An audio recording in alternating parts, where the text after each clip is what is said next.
Hi, team. So today, another episode where I go solo, but we're in the recording studio. And I hope you enjoy today. Today, I was really struggling to think about what was needed in the episode, and it's really ignited me at the end of it. I've I said what I needed to say, and I feel good about it. So it's just about challenging where you're going, what you're doing, how you're feeling about it, and why you might be feeling a bit down. I really want us to think about what do you want to get out of life, and especially towards the end, start to get some really good points. I had a discussion with Ray yesterday, and I hashed that out on the episode right near the end. And I think it's only 20 minutes. So enjoy. Let me know what you think. Leave some comments. Share it with a friend that might need to see this. That you can't communicate to them, but you can communicate via me. Right. Enjoy the episode.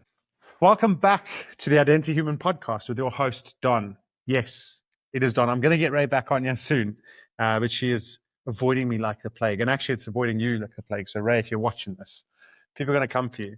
No, I'm joking. She genuinely is. We're speaking a lot about resources and responsibilities lately, just because when you set something up and you start to roll the ball, that ball's going to pick up momentum. And Ray is fantastic at setting stuff up and getting the momentum going. And it's probably just a phase now where that momentum is like, she's having to put, let's take the analogy, like she's having to put vines around this ball that's got lots of moss, but she hasn't got enough vines, so they keep falling off. So she's got to put more and more on to just control, temper it, get a team around it, making sure that it's a controlled descent or down the hill with all the moss that it's got on it. So that's where it's at. And realistically, I do like talking to the camera sometimes, just with me. And like I said last week, just no having to explain to Ray all the time, so I can just go deep down to the depths of whatever I'm talking about. Right. So today I was mixed, if I'm honest, in terms of what I'm talking about. So I did have to write it down, and I'm mixed because it's just at a point where even I sat here last night and I was just writing stuff down for the next day. And there was a saying about, like, I can't even remember the saying, but it's Eleanor Roosevelt. And it had to do around dreams, and those that believe in their dreams, that's like the first biggest step, is believing in dreams and wanting to achieve it. But I think what doesn't get talked about is when you start off with something, it's exciting, right? You can keep pushing that, and that's where we look at, say, like an idealistic viewpoint and things. I think you have to hold on to that in order for that goal to always be something that excites you. That's how I'm finding it anyway, because I think the world has this way of pushing its own beliefs and constraints on you, and you've got to be very careful about it becoming, oh, that's just reality or that's fact, because the more I look into it, the more I see that reality, according to who? Like, if you think about, you create your own reality. And I know this is going to sound a bit out there, but bear with me, right? I'm listening to a book called Behave by Robert Sapolsky. And I'm so glad I'm listening to it, because the one thing that sometimes gets in your way of thinking big and thinking, the word unrealistic came to mind, which is funny, but thinking big and beyond current constraints, right? The one thing that gets in the way is reality. And science says this. And I'm not bashing science. There's definitely a place for imagination in science. You have to find the balance. But whenever I'm thinking about the big unrealistic, there it is again, just slipped out, right? The big imaginative picture that is beyond the current constraints. As you go along that journey, you will find people that will break that down or will put bars around that belief, and yourself too. So you'll put your own bars. Can I achieve this? This is what I expected. It didn't really happen. And so you start to buy into that narrative that, there is a set reality, and I know I'm dreaming big, but it's, the reality there doesn't show that dream can be achieved. And I think you've got to be really careful about falling into that trap. Now, if you are susceptible to that, or if you just need something to kick you out of listening to other people's experiences where they didn't quite achieve, so then you think, oh, it's not achievable, go and listen. I mean, don't go and listen to Robert Sapolsky's book. It's like that big, and it's really deep dives. But what I like about it is there's a specific thing that he talks about in terms of genes, and genes being in a certain environment will have certain elements of it unlocked. But that doesn't mean that the genes aren't there. So there was a book called Recapture the Raptor that said biology will always beat psychology. And I was like, oh, that's so interesting, because when you go from the psychological point of view, there's nothing certain, right? There's nothing that is set in stone. So biology beats psychology stuck in the back of my head. And I was like, oh, that's right. So, if you're predetermined with certain genes, then X is going to happen. So there's any dream that you had, you're immediately starting to look for ways that there's barriers and there's bars that get put in place. And I haven't found a workaround to that. And that, I don't know if that's what just my brain does. But Robert Sapolsky takes this deep dive and he looks at so many different aspects. And it's a great intellectual book to listen to. But what I do like about it is he goes one step further than what we would go in terms of, if he looks at a baboon tribe and they look at alphas, the example that he used, and this is slightly going off track, but I'll get back onto it, is the alpha baboons don't lead the pack on a journey. It's the old lady matriarch, not because they don't hold the matriarch position. It's the old lady baboons that lead the way because they've been there before, but they're not the alphas. And we always think, the alpha is the one that's going to lead the way. It's like, no, because he says the alpha is more likely to go and lead everyone into a lion because it hasn't been there and then fight the lion and then die to it. Then the pack's got no leader. So the pack doesn't actually follow the alpha. The alpha is there because he's the strongest, most vicious baboon in the pack. That's why he's the alpha. And he's also more likely to protect his own lineage as opposed to anyone else's. So the point of that is he took a baboon study that they talked about the alpha, the beta, the alpha baboons, the beta baboons, and whatever you want to go down, Charlie, Delta, all that, the ranking of that, the hierarchy. So the alpha always beats the beta always beats the one down from it, but the beta won't beat the alpha. And we look at that baboon study and you go, okay, there's a hierarchy. Even in nature, there's a hierarchy. But I want to bring this to like, yes, there's a hierarchy, but you also have to rely on experience, and everyone has their own strengths. So even within that hierarchy, there's an understanding that the hierarchy is for a certain purpose. Where this led on to was you're talking about genes in a certain environment. It also talks about testosterone. That's where the alpha baboons came in. That's how my mind links it. So the testosterone, when people were injected with extra testosterone, or not injected, given extra testosterone and placebo, he said that it wasn't the testosterone that made people more aggressive. It was the testosterone that made a dormant aggression come alive. Or if people got told that testosterone makes them more aggressive, they then became more aggressive because they thought it was. So that for me was quite big amongst a lot of other things. So I know I am cherry picking here, and I know it might not make sense, and my ramblings that's just what it is in my head.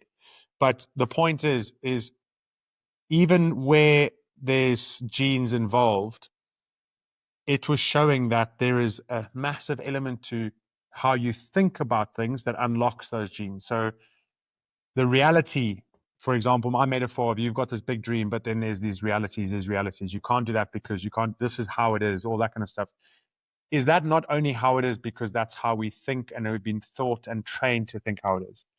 And that's an important point to think about if you're on a journey for yourself, if you have a dream and you get to a point where you're doubting yourself, you're doubting that dream, or you're doubting whether that's achievable.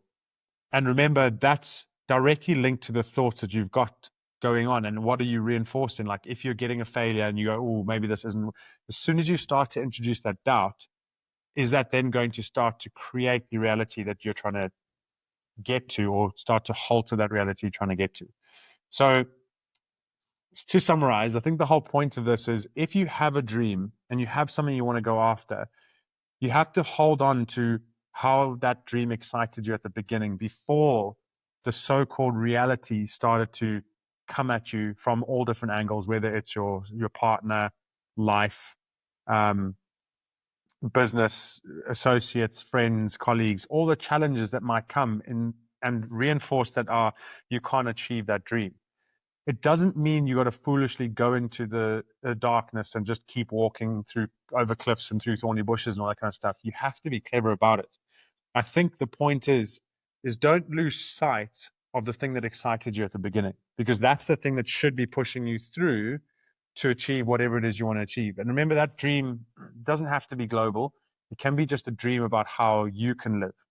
And I think that is probably more important here, is because far too often, if from an individual point of view, we give up on our dreams of who we want to be way too easily because of what other people tell us around us. There's obviously a whole different set of challenges when you go from your individual dreams to a business dream. I think the same principles apply. You just have to have a lot more grit and a lot more resource, and you have to understand people a lot more. It's a different ball game, but it's the same principle. And I really want to focus in on you as an individual. If you have a dream that you stopped chasing, and that dream could be a standard of living that you've got, how you hold yourself and all that kind of stuff, then I don't want you to question the dream. What I want you to focus in on is what's what I'm looking for? Desire to achieve that dream. That's what you've got to think about. And you have to get to a point where that desire is a 10 out of 10, not a 5 out of 10 or a 7 out of 10. I'm thinking about it, but it's something that really does drive you. Because if it's not at that level, essentially what you're doing is you're setting yourself up to fail. Because at the times where you have someone that you trust, they give you a moment of weakness, they put a moment of resistance in your way, that's the moment where that 10 out of 10 is going to count. Now, if you currently sit and go, yeah, I have a dream, but I'm not sure if I want it, understand that you want that dream. You probably just haven't specified more things about that dream that awaken something inside you. So if you have a dream and it doesn't excite you, don't let go of the dream. Get more specific on what about that dream, what within that dream is something that you really want to achieve, and focus on that. Because that's probably just the first iteration of how you would describe your dream. And you've gone, yeah, I want to get that. And this is definitely something I'm reflecting for myself as I'm talking through this, because I have a dream with Identity Human. I had a dream with gas. That just is my mind. I can't stop. You can ask Ray, it drives her up the wall. I can't stop going there. I can't stop with that big, big, big dream. But I think the important lesson is, and that's been replaying in my mind a lot, is don't give up on the dream. And it's good to question it, but question what about that dream do I want to achieve? Not do I want to achieve that dream? And actually, maybe that is the first question you ask yourself. Because in doubting, you reinforce things, you learn things, you make yourself more clear until you get to a point where there is absolutely zero doubt. And I think we don't give ourselves enough time to think around that, to really focus in on that, because that is the end goal. And if your end goal is vague, then your feelings towards it are going to be vague. And I have definitely been going through that like lately. I know that there's this deep, deep desire to achieve this big goal, but I think sometimes if I have nothing to attach that drive towards, then it directly affects the actions that I take now. And I think that's probably the biggest, it's kind of a like on-stream breakthrough is if your goal is big and you don't have specifics within that goal, then when you sit down to try and take action towards that goal, you won't know what action to take. Does that make sense? So I know that if I say stood up on stage and I was talking about Identity Human, I could talk the big goal. I could inspire people towards it. And yes, it's great. All good. Like we're going to connect. We're going to do this. We're going to reinforce what it is to be a good person and have the courage to stand up for what you believe in, but be able to communicate in a really non-violent way. But how do we get there? You don't just start there. You have to start with that end in mind, reverse engineer, and like break those steps down even smaller so that you start to take the right action. And so as I'm sitting here, I'm like, this is my mind I want to be able to remember these things. So I think sometimes we do come with moments of inspiration to forget, but at the end of a timeline, you've got to have your big, hairy, audacious goals that really scares you. and then break it down to like 100 steps or even more, and just start to follow those steps. Make sure they're as small as possible. If you could do that, I think that would be the ultimate form of clarity. Yeah, and try that. I think that's the message for today. It doesn't have to be long. I think that was just something I was ruminating about. I was sitting here last night. I was really just trying to think about, like, what is it? This is where resilience comes from, right? So I will always point towards this, is your resilience will come from what you're trying to achieve. Like, and if that means something to you, be even more resilient. And I know it sounds really too simple. Like, oh, just go and figure out what you want in 5 years' time and your resilience will grow. But what have you got to lose? Like, if you're sitting here and you're listening to this and you've got this far, firstly, thank you. But secondly, if you are sitting here and listen to this and you are a bit down and you are a bit flat and you look around and you're having those questions like, what about me? When am I going to get what I want? I've been helping everyone else. I've been doing this. If you're sitting there going like, I really want to be a better version of myself because I have kids, I have a business, I have people that I'm responsible for, but I'm really putting a mask on every day.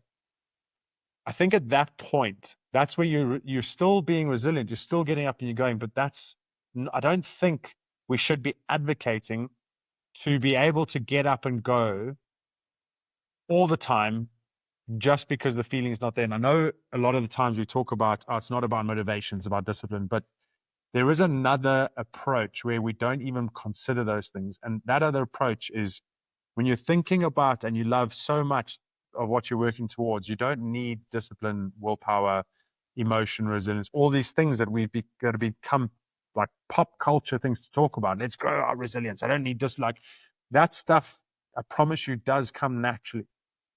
Yes, there are certain things that you can do to build that up, and you probably should do, but it's not as hard as we're making it out to seem. I think what we do is we get told, understand where you want to go. So we set a 6-month goal. No, that's too short.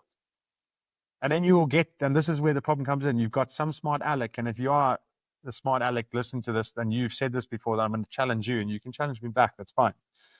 But people should be looking at where they want to be in 10 years' time. You should be looking at who you want to be in 10 years' time. I know things change. Yes, I get it.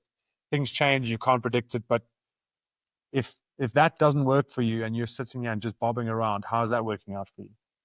Okay, so if you are sitting and you've got millions and you're super happy and you listen to it, amazing, let's connect because I'd like to learn from you. But I think for the rest of us, the rest of you, the rest of people that if you don't know who you want to be in 5 years' time or 10 years' time, you've got to start thinking about that. And it's got to really resonate with you, not according to what you've got and who you've got around you and how you are now, but for who you want to be then. And who you want to be then is not relating. It doesn't matter who else is around you then. That's what the beauty of it is. It was really hard to try and determine who you want to be now because there's so many factors that tie in and give you excuses not to. Work towards that 5 years' time. Work towards the 10 years' time. Even work towards what would people say in your obituary. Obituary? Is that right? I think it is right. What would they say at your funeral about you? What would you say on your deathbed about you? Like, think about those things and start to work towards that. That's that end goal. Reverse engineer it. And actually, Ray said it at the table. Was it this morning? I think it was this morning. We were cooking breakfast for the kids, and Miles was, or was it last time? Miles cooked a supper. It was amazing. He cooked toad in the hole. It was great, but he was disappointed. It didn't work out perfectly, and he's like, "I wanted it to be as good as Mum's, and it wasn't," which is very big insight to him trying something and being disappointed, not being able to just enjoy the meal that he'd made because he was constantly criticizing himself. Yes, as a dad, I'm going to be working on that for him because I don't want that to be how he approaches life. But we've got to harness that because there's going to be something in there that's going to help him achieve. So Ray said, you can't think about where you want to be in the future if you don't start creating that now. There was something I need to go back and ask her, but it was so good because I often say, do this for your future self, and everything you do now is going to have a direct consequence in the future. And it was along those lines, but I'd never heard it said in that way, which is like, you have to start creating who you want to be in the future now, because this is it. If you do not start creating who you want to be in the future now, there will be no version of that in the future. If you are not creating your future self now, there will be no future self there. There will be a current self that's just kept going and kept going, kept that rhythm. But if you are not taking steps towards creating the identity that you want in the future, it's not going to arrive. You're never going to get there. And I think the point is like, it's not about having the future identity now. It's about doing the little things that bring that future identity into play the closer you get to it. And that was it. Bang. That was what she said. I thought that was insightful. I think I even gave her a high five and a smile. So that was amazing. I'm going to use that. So I hope that that's been insightful and it's provoked thoughts enough for you to really just rehash and refocus on the smaller detail within where you want to be, and do you really want to be there, and what are you prepared to do to get there? And that's really important.